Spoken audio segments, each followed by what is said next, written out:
Good evening. Let's talk about something. Specifically, Voices of the Void. Now, this is a game I've really been wanting to hold off on discussing, mainly just because it's still in alpha. Although, it's pretty kick-ass for a free game that is also in alpha. But honestly, I've been thinking on just doing a video on this before it turns out to be something that everyone and their brother is doing. Although, several people have already done their own videos on this.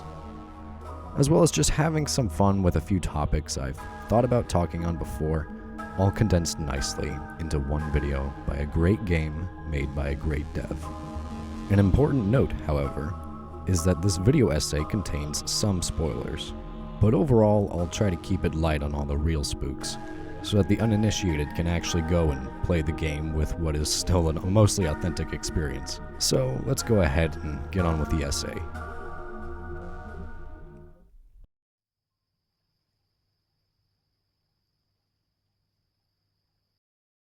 Close your eyes for me, please.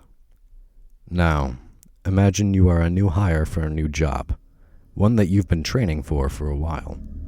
You've been dropped off to a remote location, somewhere in the middle of some random woodland. You trudge up the dark path as cool, fresh early morning air nips at your face and ears, difficult to inhale, as it feels like inhaling needles with each breath. In the sky nearby, you can see 4 red lights pulsing to you, indicating to your destination. As you steadily get closer, the sound of grass occasionally brushing nearby, you notice a facility underneath where the lights are. It's large, foreboding, yet seemingly abandoned. It's reminiscent of a fortress, but it almost looks defunct. You walk up a small set of stairs to reach the door, and on top of a keypad nearby is a note. The note very simply reads, password 1111. Upon entering the number, a click and a beep can be heard as the 2 sliding doors in front of you drag open, and a damp draft sweeps over you.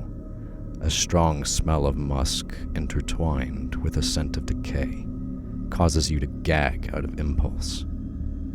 It's here that you realize that this is the place where you will work and you will sleep. And boy, is there a whole lot of work to do. You can open your eyes. Now, if you had your eyes open, fucking loser, you've probably seen the whole cinematic I had set up, which was literally just the start of the game. Very original of me, I know. You were literally just plopped into the woods with a trail to follow, and it's the beginning of your new thrilling career. Now, there's something striking about the opening of the game here. It's simply that it's very immersive. There's no large exposition dump on you, you're just thrust into the position of our protagonist and tasked to do as is needed. Well, there is kind of an exposition dump, but it's through the form of an email, which you will be regularly receiving throughout your duration of your playthrough. They are actually kind of important, as will be discussed later.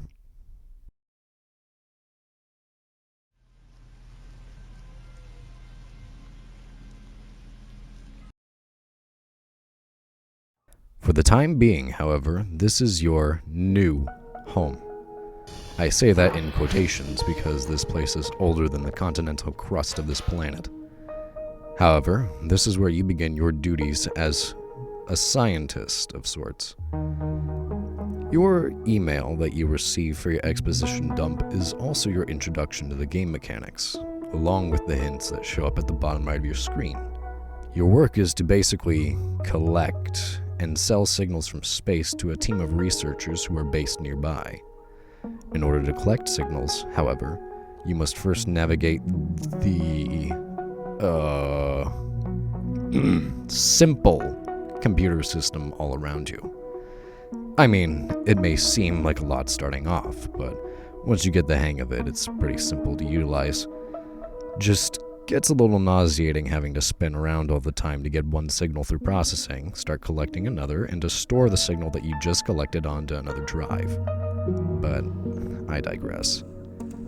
This is where some of the fan base would draw some similarities to another game that came out before this, the Signal Simulator, which was also similar to another game called SETI. SETI? SETI. Yeah. However, SETI can probably be linked to the real-life SETI institution, for which the acronym stands for the Search for Extraterrestrial Intelligence. Basically, these games are in their own little niche of game. It's really just Researcher Simulator, except that was more Signal Simulator and its predecessor. This game leaves some more of the complicated data work and game mechanics to those two, and substitutes it for something else. Which is obviously its huge outdoors that are really just palpable in atmosphere. I mean, especially when it's raining, like, it really just makes you want to move to Switzerland. Now, don't be fooled, as it might seem like, oh well, why don't I just sit in base and do my work? Isn't the outdoors just for exploration? And, well, yes, it can be used for exploration. There are a lot of game mechanics that are implemented in order to motivate you to go out there. There's various things ranging from technical issues to weather conditions and various other items that will cause you to have to go out there in order.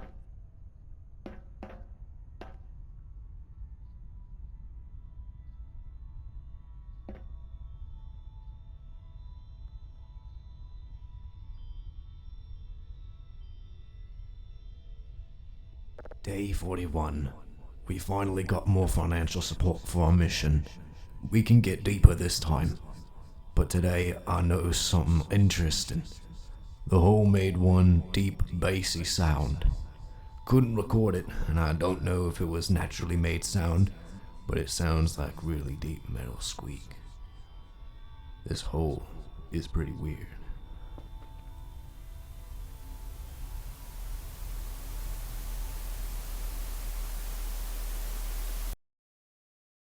Although upgrades in the future makes this job a lot easier.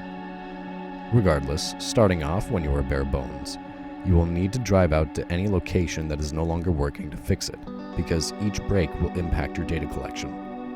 Additionally, there are even more pressing game mechanics, daily tasks. These bad boys are great because money, and bad because fuck, I actually have to do my job. If you want anything starting off, it's prudent to follow these. And one of the tasks in there is to go collect codes from servers and send them in along with your signals for review. This also necessitates you leaving your facility.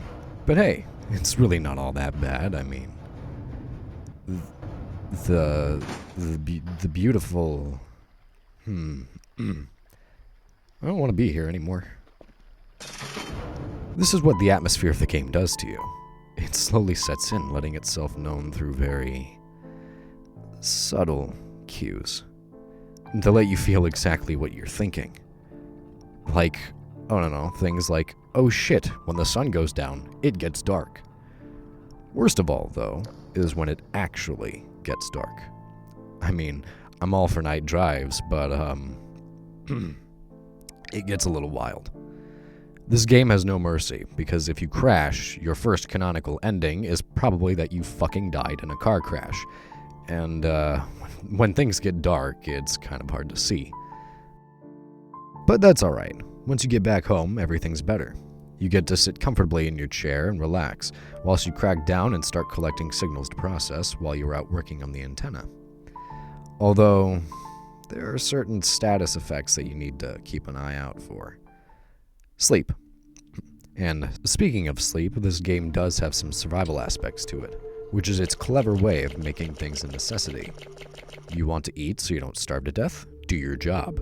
You want to have the energy to work? Get some sleep. The game does its best to motivate you to do your work, and so it's integral that you...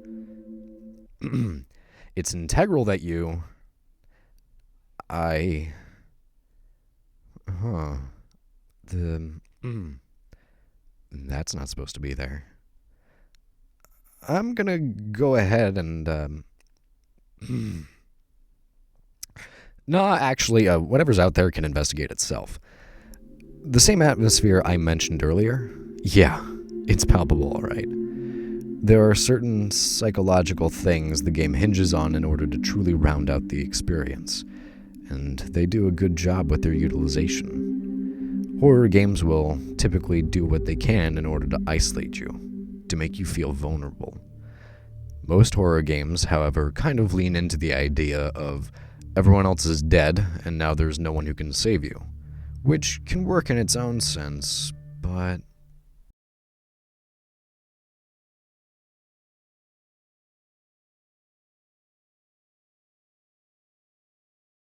you ever just have that nightmare where you are trying to wake someone else up to help you investigate something?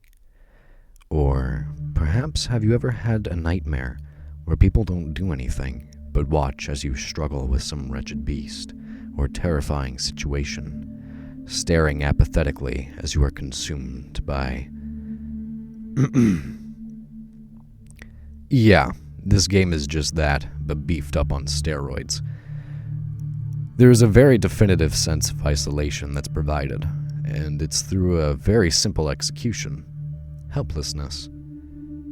Like, sure, yeah, you've got friends and colleagues just over that hill where the drone comes from to drop off purchases or pick up your signals, but to get there, you'd have to drive through the forest by yourself, where the other ones are. And you're not even allowed to leave for 2 reasons. 1, you have no method of reaching them. None. Short of sending them a note crying out for help, you're shit out of luck for sending a distress signal.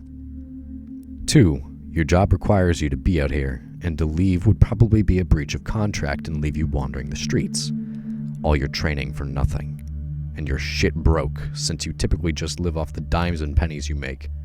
Hell, you can't even prove you left out of necessity, because, well, everything seems to turn out fine in the morning, and there is hitherto no evidence of anything strange going on. You're boxed in a lose-lose situation, so technically your easy way out is to complete your term out in the woods, and use what you've been given to keep yourself secure.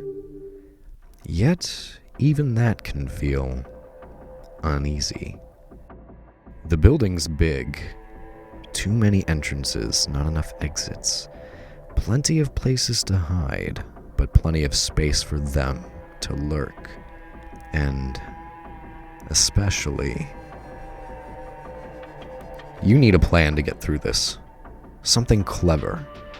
Technically, both your doors are secure, so those are already covered. But what about the balcony upstairs? That's an open door, something to exploit. What if something can break through your windows? Or your other doors? What then? I mean, you could run. But what could even start that? It's difficult to see outside after all, because you have a light inside, but nothing out there. They can see you, but you can't see them. You're an easy target, you know. A sitting duck, even with your so-called fortress. This kind of experience is something I like to call cumulative terror. No, it's not something you'll find in the DSM-5 or anything like that. It's just a term I like to use to describe the feeling of terror that builds only on itself. It's the variables, the thoughts, that all stem from only one problem, but continue to cause more problems simply through presenting themselves. The problem is, for being as secure as you are, you really aren't. A fortress is meant to be guarded by multiple, but you're only one. And who are you to think that you could withstand the unfathomed? Genesis 6:6 states that God regrets making mankind, and sometimes I wonder if he regrets more.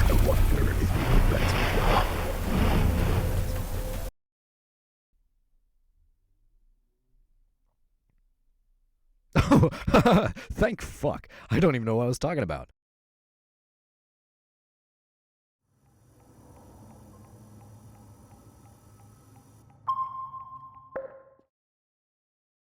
Spooky shit out of the way, there's a few more factors to understand here. You've got generators powering your facility, so that's another thing that you'll have to constantly leave for. You have to cycle through them for power supplies before one can run out in order to keep the supply flowing to your facility. Now, there's several ways to track these bastards down.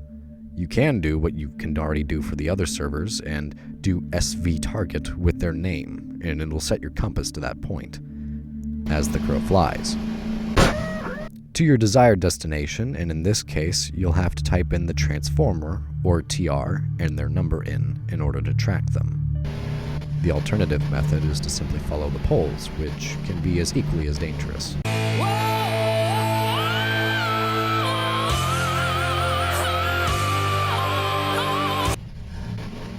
Now, this can get a little tedious, considering, sometimes it's hard to know where exactly is back, but luckily, one way or another, you can follow the poles back home. Despite its tedium, it is worthwhile, since to let your power run out is to lose your computers and signal collection. But more importantly, to lose power is to lose the electronic locks. And it can hear the clicks as the doors unlock. So all in all, it's a pretty important task to complete, and you should really do this if you want what little of your fortress there is to stay a fortress. But all of this so far has been a lot of work. What with the going to collect hashes, rebooting servers, cycling transformers, and it's all for what? Well, as I've mentioned a whole bunch, collecting signals. But I've also made some pretty obvious examples here. The signals are a little more than just signals. There's something else out there too. But not just one something. Many something. Remember, these signals come from space and objects that are significantly bigger than Earth. These are things that can readily pose a threat to our species as a whole, and, funnily enough, you and your colleagues will be the first to hear these. Whenever you sell a signal, mind you, those people listen to them. But you don't have to guess what's going through their heads. They've already got that covered.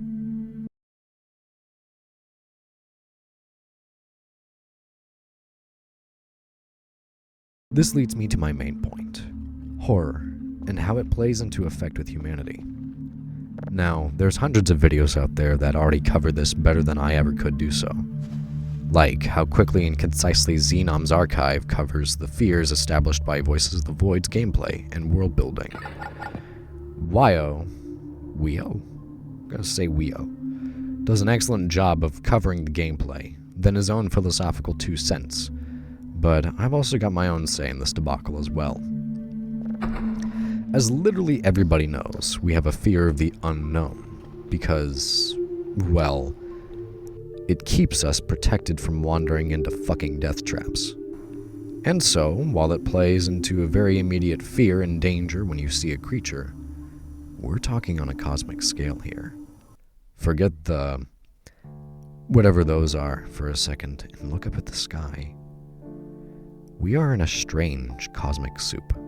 And depending on your view, there's several ways you can interpret that situation. If you're an evolutionist, then you're probably reasoning that we came about by chance, which can mean one of two things. We are insignificant, simply plunged into this world by likelihood, and are assumed to be cast away all the same. But perhaps if you are more of an optimist, you believe that we are a miracle, that of all the planets of all the universe to likely get a shot at procuring life, Earth just happened to be one of them. And if you're a creationist, it goes without saying. We were made with intention, purpose, devised in order to serve a scheme grander than any could currently imagine, or perhaps ever. Humanity was designed, regardless by whom, to survive and conquer this planet, because we've basically already done so. But regardless of whatever you believe, if we're just a soup of particles or a very meticulous crafted ballet of life, one thing is for certain. The universe is big, and while we have conquered this planet, there's very little we understand about the night sky. It's almost like our oceans, except the universe is much bigger and is even less known about what horrors it can contain. Strange properties exist out there, and peculiar events happen all the time, and most of which aren't even seen. Who's to say that other things aren't out there, and just have yet to be seen themselves? And who's to say that they haven't been watching us this whole time, steadily approaching? After all, we are just as visible in the night sky as any other planet, and all it takes is one good telescope to see us.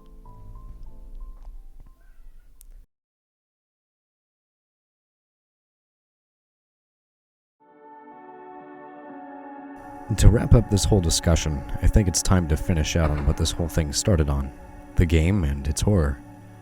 This game does very well for itself, especially for just being an alpha, and it really gives itself breathing room to let itself build up. Each clip that I had in this video each occurred within several days of each other, and mind you, the days are long, and there's like 45 of them, so it's a long time. And the nice thing is that the game doesn't feel like it's just padding for time. It gives itself that time for a purpose, because if you're going to enjoy this product, you're going to have to let it work its magic on you. Even for just being source-based, this game takes its visual design very seriously, and the dev has done a great job on steadily improving that design through each iteration of the game. The looks and the atmosphere are so steeped into this game, making it very immersive as you play. The minimalist HUD also lends itself well to the experience, as you're not distracted by a whole bunch of prompts, unless it's doing something funky to make the game experience all the more unsettling. Each factor of this game plays into each other, trying not to take up too much space from one another, and give the game enough breathing room to breathe and to interact with you as a player. The game is just very personal, especially with how unique each playthrough can be, since there are so many events that can occur, and each of them only having a chance of showing up or not. So some playthroughs might be chill with only slight aberrations, and others that will probably have you crouched in the corner begging for your mother. The personal aspect also really comes with the nebulousness, that's a space pun, provided by the fact that the signals throughout the game are really vague in nature. I mean, if you manage to focus in on a planet and all you heard was "Happy Birthday," it gives you a lot of creative rights with your imagination. Maybe you just happen to find an exoplanet with a strikingly similar sapient species. Or perhaps you stumbled on a planet that's observed yours for far too long. This, I feel, is a great antithesis to modern horror. As I mentioned, a wide variety of people have already covered this broad topic of horror and how it interacts with us, like Connor McGrath's video, I Want More Quiet Horror, and 4Plus's The Scariest Genre of Horror. But I'll go ahead and recap some of what they said for those who are not acquainted with their videos. I 100% recommend checking them out, though, since both are excellently researched and entertaining. Regardless, this game is an excellent horror game for many reasons, but one of its main reasons is simply its lack of explanation and jump scares. I mean, let's be honest, we all love our Googleth FNAF fan game jump scare, or the next indie game that has a loud screamer sprinting at you. But there's something both of those genres of horror can typically lack: subtlety. Now, this is not to say that they all lack subtlety, but it is a large majority of these modern-day games and even films that don't bother with letting the viewer terrify themselves. They'd much rather put you in a scary situation, have a fun little spook, and then have you run out. But what we typically don't see is putting someone in a scary situation and then just simply not revealing what exactly makes it so scary. In Voices of the Void, you may see certain entities appear on the radar or hear knocks from your front door, but the threat, as readily apparent as it may seem, has yet to actually reveal itself. The game builds itself up through unsettling circumstances and disconcerting occurrences, but then it just leaves you there, wondering if and when it'll actually do anything. And that's where the real terror comes in. Each night could be the one that you get attacked, or simply pass uninterrupted. Each time you venture outside, night or day, could be the time that some celestial object comes from the sky and shows you God. The game lets your imagination run wild, but does have a real threat to it on top of it, leaving you to wonder what really will or won't attack you, versus what is your average Chucky the 13th jump scare. This game is great, and I'm certain the majority of you that are watching have already probably played this game, but it has also gone through some pretty good updates recently, so I think that even if you've already played, it'd be in your best interest to play it again and see if there's anything you missed. Regardless, this was my first ever video essay. If you've got any criticisms, topics you'd like to discuss, or you just want to help out, go ahead and comment down below. And I hate that I'm gonna have to say this, but bear with me. If you enjoyed, like and subscribe. Ugh. Influencer shit out of the way. I appreciate your time and attention. They're the most valuable thing that you can spend in your life, so I'm honored that you spent any of it on me. Have a good night.